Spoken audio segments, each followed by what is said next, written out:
అన్న జగన్మోహన్ రెడ్డి గారు అధికారంలోకి వస్తే పేదవాళ్ళని ఆదుకుంటాను, కౌలు రైతులను ఆదుకుంటాను, రాజన్న రాజ్యం తెస్తా, రైతు రాజ్యాన్ని తెస్తా అని ఇన్ని మాటలు చెప్పారు. అసలు నిజంగా ఈ రోజున రైతుల పరిస్థితి ఏంటి? పొలాల్లో పెట్టిన పెట్టుబడి ఎక్కువైపోతుంది. కనీసం అంటే వాళ్ళకి తెలియక పంట చేతికి వచ్చే టైంలోనేమో ప్రతికూల పరిస్థితుల్లో నష్టం వస్తుంది. ఈ రోజున ఉన్న ఈ రైతు భరోసా కేంద్రాలు కానీ లేకపోతే ఈ జగన్మోహన్ రెడ్డి గారి ప్రభుత్వం కానీ రైతులకు నిజంగా లాభంగా ఉందంటావా? రైతులకి ఏం లాభం లేదన్న. లేదు. రోడ్లు బాగోలేదు, రైతులకి పిండి కట్టలు పెరిగిపోయినాయి, రేట్లు అన్ని రైతులకి ఏం ఇది లేదన్న. ఖర్చులు పెరిగిపోయినాయి, పెట్టుబడి పెరిగిపోయింది. మరి దానికి తగ్గ ఆదాయం వస్తుందా? రాతల్లా.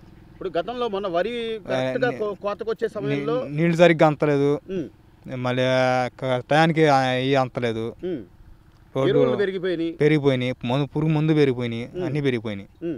వచ్చేదాన్ని తక్కువ, పెట్టుబడులు ఎక్కువ. మరి నేను రైతు రాజ్యం తెస్తా, వైఎస్ఆర్ పాలన తెస్తా అన్నాడుగా. ఎలా వేసారన్న? ఓట్లు ఎట్లా వేసారంట?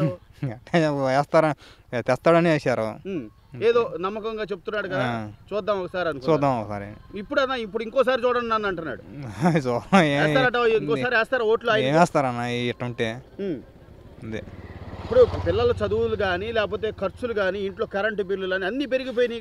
పిల్లల చదువుకి వేస్తున్నాడు అన్న, మానేస్తున్నాడు. కానీ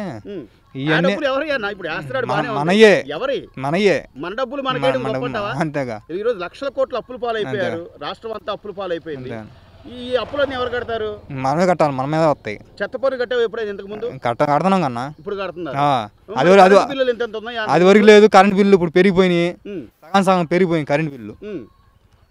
ఎవరు డబ్బులు వేస్తున్నట్టు? సపోజ్ మాకే చూద్దాం, మాకు అది 200 వచ్చేది, ఇప్పుడు 400-500 వస్తుంది. మరి 2-3 ఇంతలు తీసుకుంటున్నారు. మరి ఇటు వస్తున్నాయి, అటు వెళ్ళిపోతున్నాయి. సంవత్సరానికి ఆయన చెప్పి నువ్వు అన్నట్టు సంవత్సరానికి 15,000 ఇస్తున్నాడు అంటావు, అది కూడా 13,000 ఇస్తున్నాడు. మాకేం నుంచి ఎంత పోతుంది నెల నెల? సగం పోతుంది పైకి. మందు అలవాటు ఉందనుకో, అసలు ఏం ముందు తాగుతున్నారో తెలియదు. అసలు రేట్లు అప్పుడు చంద్రబాబు నాయుడు ప్రభుత్వంలో 100 రూపాయలు అయితే మామూలు 200 తీసుకుంటున్నారు. మామూలు 150 అనుకో, అప్పుడు 70 రూపాయలు, ఇప్పుడు 200. కనీసం ఆరోగ్యం ఉంటుందా? ఆ ముందు మళ్ళీ బాగోవాలా. అది ఒక రైతుగా ఏమంటారన్నా ఈ జగన్మోహన్ రెడ్డికి మళ్ళీ ఇంకోసారి ఓటేస్తారన్నా? ఎటువంటి రైతులకి ఏముంది? రోడ్లు లేవు. మీ పల్లెటూరులో రోడ్లు ఏం లేదన్న. పల్లెటూరులో రోడ్లు చండంగా ఉన్నాయి. మొదన ఈ పిండి కట్టలు పెరిగిపోయిన రేట్లు అన్ని. మా చేలు కూడా అంత ఇది లేదు, ఖర్చు అయితే పెరిగిపోయింది. అది ఆదాయం లేదు. ఇంకోసారి అయితే నమ్మరు జగన్, నమ్మరు.